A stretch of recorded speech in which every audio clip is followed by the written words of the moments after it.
What's up mga kanipu? For today's video, pag-upgrade tayo ng MDL to Zenlo X1 GT.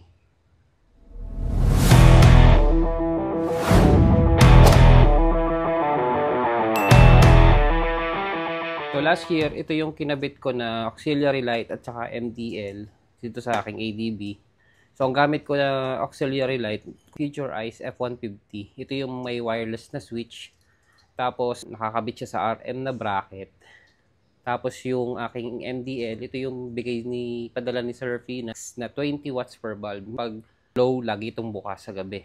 Kasi mahina nga yung ating headlight, yung stock headlight. So kailangan natin ng MDL. Tapos ginagamitan ko ng auxiliary light kapag sobrang dilim. Makikita niyo yan doon sa mga previous uploads ko na ginagamit ko to or yung review ko nitong dalawang to. MDL, hindi siya ganun kaliwanag. So magpapalit tayo ng 60 watts per bulb na X1 GT. Ayan. So ito yung wireless switch ni Future Eyes F150. So ang nagustuhan ko talaga dito is yung malinis na setup niya. So may bracket siyang kasama. Pwede dito, pwede rin sa may handle. Bali tatlo yung kasama niyang pinaka-bracket ng wireless switch. Ang pinaka-issue ko lang dito, sabi ko dun sa video, is wala siyang dedicated na off switch. Kaya kapag papatayin mo, i-hold mo siya. Tapos pag magpapalit ka ng high, pipindot-pindutin mo. Hindi katulad ng mga regular na switch ng mga MDL, meron siyang on and off, tapos high, tapos yung sabay pwede. Pero again, napakalinis niyang tingnan kasi wala na siyang wiring. Ayan, wireless na siya. Kaya maganda siyang tingnan. Ngayon, try natin palitan ng switch din. Yung ating MDL na switch nito. So, ito naman yung ipapalit ko sa MDL na switch. So, ang gagawin natin is ito yung aking sa stock horn sa dual horn na switcher. Tapos, ito yung MDL. So, ang gagawin ko is pagsasamahin ko na siya. Meron akong nabili sa Shopee na maliit lang siya. So, meron na siyang 3-way switch para sa MDL. Maliit lang. Compare natin dito sa MDL switch na kasama. Ayan, sobrang liit lang niya. Halos kalahati lang. Tapos, itong switcher ng horn ay kasama na dito. Ayan. So, ang gagawin ko is dito siya nakakabit sa may handle. Yan. So tara, baklasan na. So ang gagamitin natin sa pagbaklas ay yung ating 46 pieces na tool set tsaka itong pagbaklas ng fairings. So unahin natin itong windshield. Baklasin din natin itong cover niya dito. Tatanggalin din natin yung tornilyo sa loob. Tatanggalin din natin itong pinaka-bracket. Itong side na to saka itong side panel na to. Baka kasi ikabit ko na rin yung rubber stopper ko na bago, yung mas makapal, para maisabay ko na rin. Yung left side na fairings, tatanggalin natin. So, binaklas ko na yung sa windshield muna. Ito nga pala, pinalitan ko na yan ng inner bolts, hindi na rubber. So, lalagay ko na lang din yung mga link. So, yung mga bolts nga pala dito, pinalitan ko na yan ng hang bolts. Gamit kayo ng fairings remover, yung mga ganitong plastic. Mura lang to. Lalagay ko na lang din yung link nito para kung gusto niyo mag-DIY, magbaklas. Ingat lang sa pagbabaklas kasi mahirap maputulan ng mga clip dito sa fairings. Yan. So ito yung tornilyo sa loob. Pag nabaklas niyo yan, okay na yan. Then tatanggalin naman natin yung push clip dito. So kayo, bago natin baklasin itong fairings, kailangan na natin tanggalin itong RM bracket. So ito, natanggal ko na yung RM bracket. Kung gusto niyo makita kung paano tinanggal, panoorin niyo na lang yung installation ko ng RM bracket. Ganun ko rin siya binaklas. Kasi yun nga, ang challenge dito is tatanggalin mo pa yan. Tatanggalin mo pa itong caliper, saka yung ABS. Kasi doon mo palulusutin yung sa pinaka bracket niya dito. So, pag nabaklas mo yon, pwede mo na siya ikabit o kaya tanggalin. So, ganun din. Yan. Ito na, matatanggal ko na yung pinaka-left side na fairings niya. Medyo challenging talaga to kasi maraming siyang clip. So, ngayon, pagka alam mo na yung babaklasin yan, sunod-sunod lang. Tapos, ingat-ingat lang. Dapat talaga meron ka nito. Kasi pag wala, mahirapan kang sundutin yung mga clip kasi kailangan masundot mo yung clip para matanggal muna siya bago siya higitin. Kasi pag hinigit mo agad siya, pinawersa mo, tatalsik yan, mapuputol yung mga clip. So yan. Tapos tatanggalin natin itong signal light, yung cable. Baka mahatak nyo agad. Baklas na rin natin itong side. Binaklas ko na nga rin pala yung sa upuan kasi nga tatry kong ikabit yung rubber stopper na bago. Ayan, tanggalin na rin natin itong fairings saka ito. So kailangan talaga baklas yung dito yung apakan, yung mga tornilyo, yun o, madumi na rin, lilinisin na rin yung pinaka side fairings niya. So yan. Ito yung tornilyo na tatanggalin natin para sa rubber bushing. Yan. Yung dalawa. So ito yung rubber bushing ko after 1 year. Yan o, kapit na yung pinakabakal niya. Kaya lumalagotok yan kapag dumadaan sa hams. So meron ako ipapalit dyan na mas makapal. Yan. So ito na yung kakabit natin, mas makapal. Sa baba, sa taas. Isang makapal lang.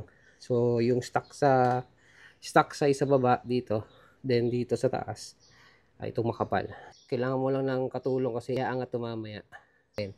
Ngayon meron ako dito pang spray. Ito yung ginagamit ko sa panglinis ng kotse sa loob. Pwede rin to dito. So sprayin lang natin. Safe naman yan. Then punas-punas lang.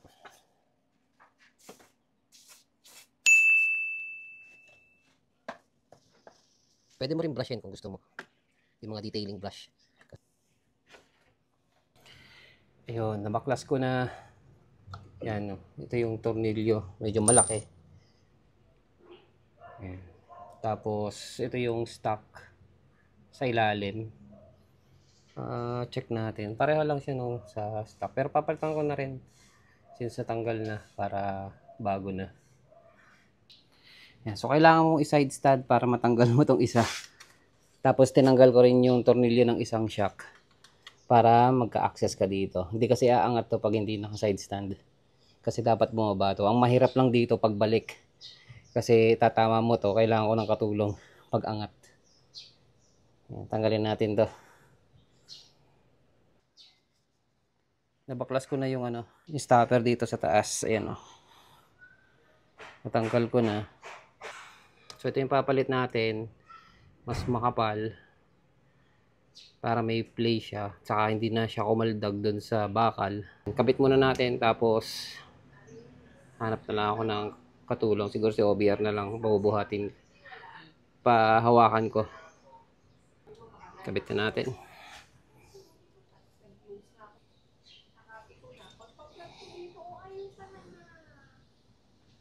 Binalik ko siya sa hindi ko siya sinenter stand, tapos nakahawak, nakaalalay lang ako. Ngayon kaya mo naman siyang ibalik, yan o, matatapat mo, kaya lang dapat may maghawak kasi yan o, tapos ilulusot lang yung tornilyo dun. Hindi kasi malusot pag hawak ko kasi yung motor kailangan may at least may tagahawak ng motor kasi hindi siya naka-side stand, hindi rin siya naka-center stand. Wala pang, kailangan natin tagahawak ng motor. Wait lang. So, nawala na yung audio ko dito. I-voice over ko na lang. Sa bandang to, nakakabit ko na yung tornilyo. Nagpatulong ako kay OBR. At ito, makikita nyo, makapal na yung rubber stopper dun sa taas. Pati yung baba, napalitan ko na rin. So, hindi na yan makaldag.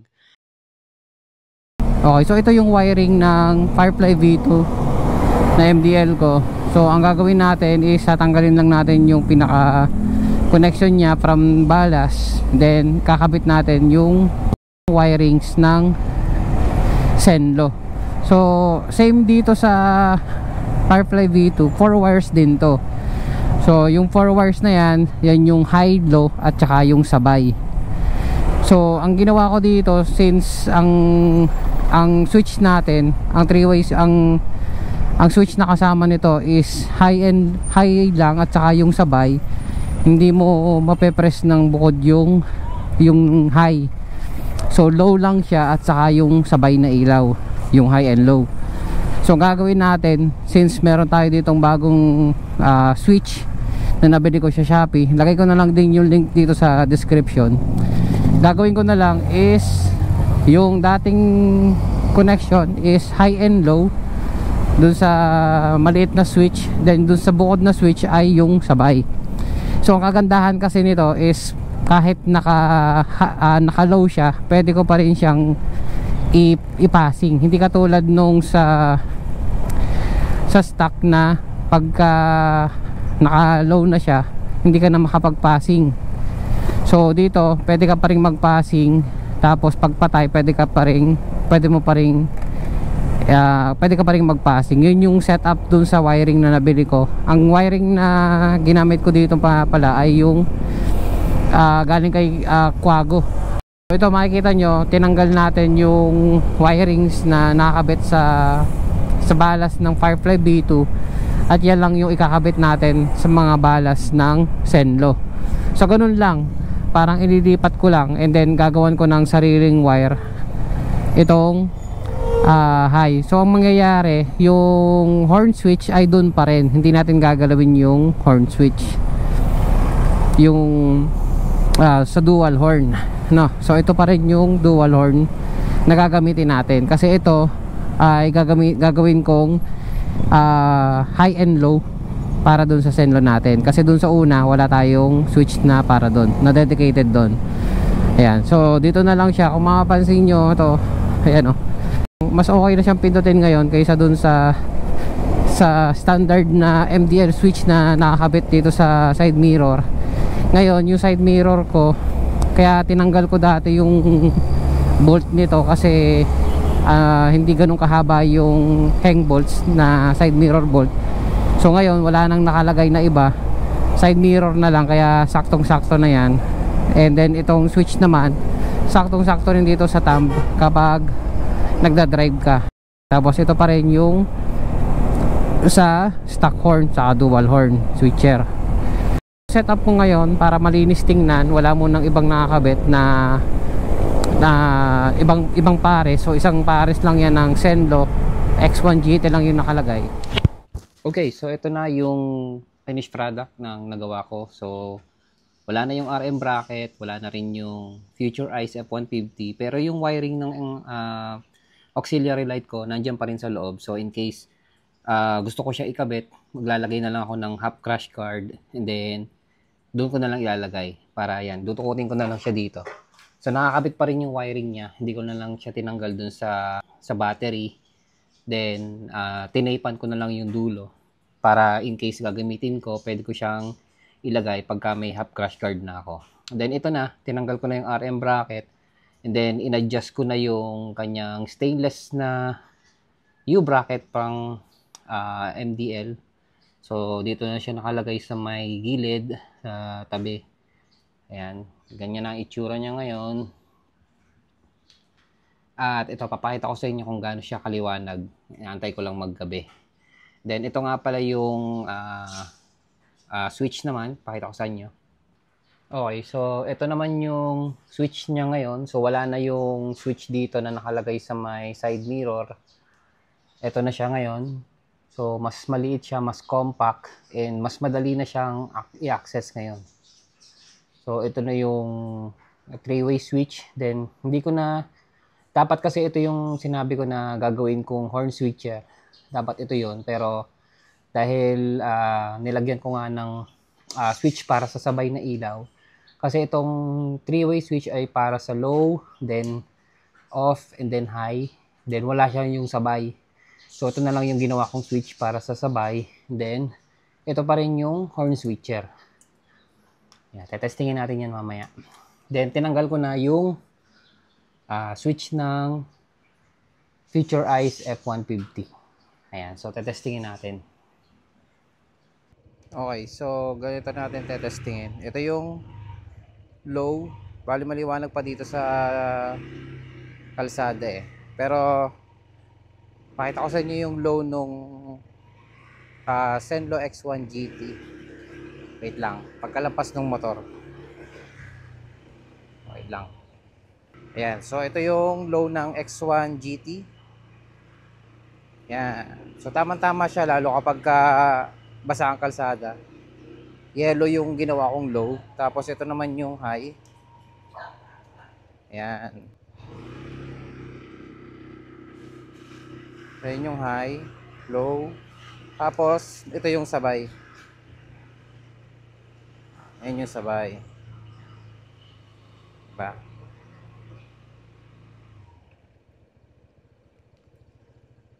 Yan. Bukod yung switch ng low saka high, tapos yung sabay, tapos may flash.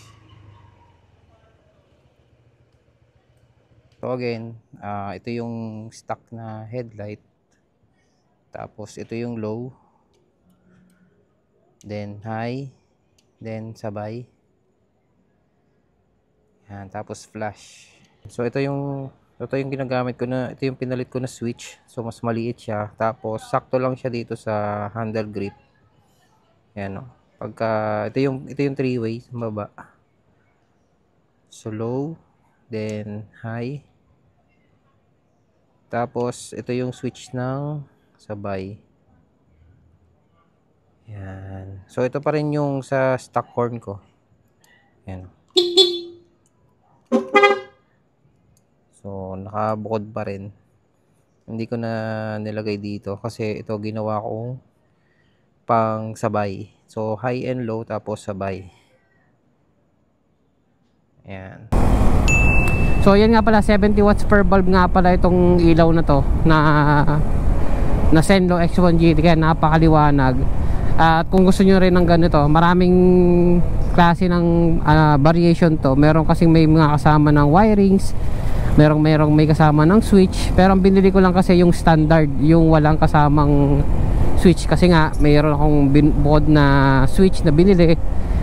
Ang kasama lang niya is ballast lang talaga.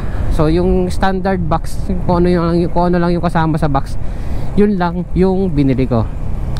So yun lang, kung lahat ng mga ginamit ko, lahat ng nakita nyo sa video na to, mula sa tools, sa mga accessories, sa mga ginamit kong pang baklas, lahat yan nasa link sa description. So kung gusto nyo bumili at makabili sa mga legit na shop, yan, trusted shop yung mga makikita nyo dyan sa description. Puro Shopee link nga pala yan. Sa Shopee lang ako nabili kasi doon tayo may voucher. So pag may voucher ka, pwede mo pang gamitin.